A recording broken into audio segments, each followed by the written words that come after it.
In our last video, we covered the meaning of a recession. For anyone that's been through it, a recession can be hard.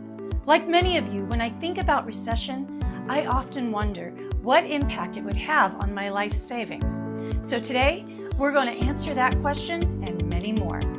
Welcome back to Economics Made Simple. To help answer our question, we've brought on Clint Dahl.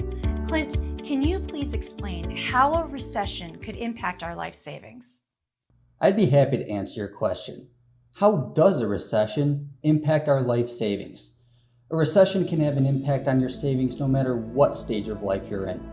A quick reminder from our last video, a recession means that there's an economic slowdown. In other words, the economy is shrinking rather than growing.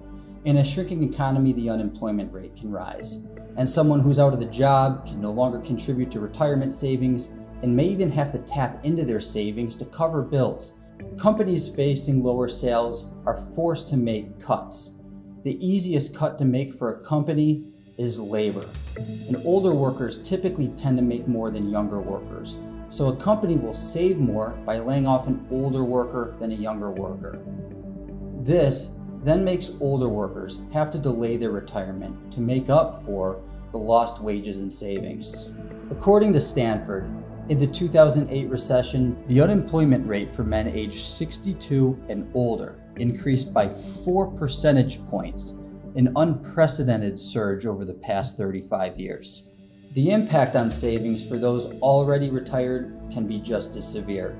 Retirees typically rely on a variety of savings and investment to cover their living expenses.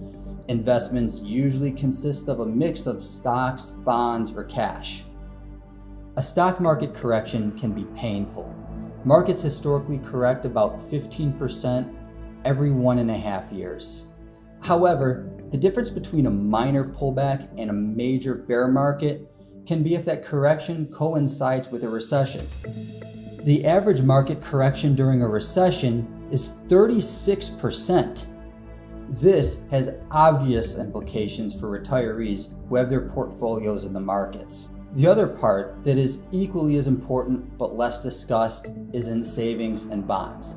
Retirees will typically shift their portfolios to have more cash and bonds than stocks.